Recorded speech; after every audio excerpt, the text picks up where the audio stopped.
உலகெங்கும் வாழும் என் இனிய தமிழ் நெஞ்சங்களுக்கு இயற்கை ஜோதிடம் சார்பாக என் இதயங்கனிந்த வணக்கத்தை தெரிவித்துக் கொள்கிறேன். சிம்மராசி பெண்களுக்கு இந்த 2025இல் ராகு கேது பயிற்சி எப்படி இருக்கும் என்று ஒரு சிறப்பு பார்வை பார்ப்போம்.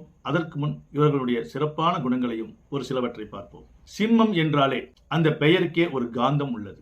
காலபுருஷ தத்துவப்படி 5ஆம் இடமாகும் இந்த சிம்ம ராசி. இந்த சிம்மத்தில் சூரியன் ஆட்சி பெறுவதால் இதில் பிறந்த ஆணும் சரி பெண்ணும் சரி இவர்களுக்கென்று தனித்துவமான ஒரு கேரக்டரை உருவாகிவிடும்.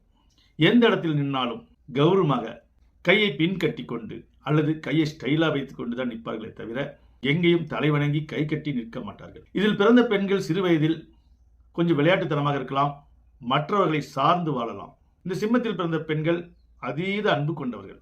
இந்த சிம்மத்தில் பிறந்த பெண்கள் உணர்வுக்கும் உணர்ச்சிக்கும் முக்கியத்துவம் கொடுக்கக்கூடியவர்கள். அதாவது மனித நேயத்துக்கு ரொம்ப முக்கியத்துவம் கொடுக்கக்கூடியவர்கள். மற்றவர்கள் உணர்வுகளை டக்கென்று புரிந்து கொள்ளக்கூடியவர்கள். அதனால என்னவோ மற்றவர்கள் மேல் இந்த சிம்மத்தில் பிறந்தவர்கள் அதீத நம்பிக்கை வைத்து விடுவார்கள்.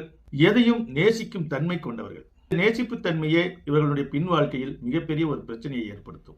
மற்றவர்களுடைய உணர்வுகளுக்கு இடம் கொடுப்பவர்கள் அத்தனை பேருமே பாதிக்கப்படக்கூடியவர்கள் தான். அதில் இந்த சிம்மத்தில் பிறந்தவர்கள் முதலிடமாக இருப்பார்கள். இந்த சிம்ம ராசியில் 3 நட்சத்திரங்கள் அடங்கியுள்ளன. மக நட்சத்திரம் 1 முதல் 4ஆம் பாதமும், பூர நட்சத்திரம் 1 முதல் 4ஆம் பாதமும், உத்திர நட்சத்திரம் 1ஆம் பாதமும் அடங்கியுள்ளது. இந்த மக நட்சத்திரத்தில் பிறந்த பெண்கள் மகா புத்திசாலிகள் என்று சொல்லலாம். இவர்கள் வாழ்வில் எண்ணற்ற சோதனைகள் வரும். அந்த சோதனைகளை பின் வாழ்க்கையில் சாதனையாக மாற்றக்கூடிய வல்லமை கொண்டவர்கள் இந்த மகம் நட்சத்திரத்தில் பிறந்த பெண்கள். இவர்கள் வாழ்வில் பல தருணத்தில் பல விரக்திகளை சந்திக்க நேரிடும். இவர்கள் யாரை நம்புகிறார்களோ அவர்கள் மூலமாகவே பல விரக்திகளை சந்திக்க நேரிடும். இவர்கள் எளிதில் யாரையும் நம்பிவிடுவார்கள். ஆனால் அதுவே இவர்களுக்கு அனுபவமாக ஃபியூச்சரில் எந்த ஒரு விஷயத்தையும் எப்படி செய்ய வேண்டும் என பல விஷயங்களை கற்றுக்கொள்வார்கள். இந்த மக நட்சத்திரத்தில் பிறந்தவர்களுக்கு தந்தையால் ஒரு பிரயோஜனமும் இருக்காது. இந்த மக நட்சத்திரத்தில் பிறந்த பெண்கள் பிறப்பதற்கு முன் தந்தை ஓரளவுக்கு செல்வ செழிப்பாக இருந்தாலும் இவர்கள் வளர வளர அவருடைய செல்வ செழிப்பு எல்லாம் வீழ்ச்சியாகிவிடும். இவர்கள் வளர்ந்த பிறகு தந்தைக்கு விசுவாசமாக எண்ணற்ற உதவிகளை செய்வார்கள். இந்த மக நட்சத்திரம் கேதுவின் ஆதிக்கம் கொண்டது. சிறு வயது முதல் இவர்களுக்கு பல விரக்திகளை சந்தித்து குறிப்பிட்ட வயதுக்கு மேல் நல்ல வளர்ச்சியும் மன அமைதியான சூழ்நிலையும் இயற்கையே இவர்களுக்கு அளித்துவிடும். பூர நட்சத்திரத்தில் பிறந்த பெண்கள் சுக்கிரன் ஆதிக்கம் கொண்டவர்கள். இவர்களை பார்ப்பதற்கே ஒரு பிரகாசமாக இருப்பார்கள். இவர்கள் கண்களை மட்டும் யாரும் பார்த்து பேசக்கூடாது.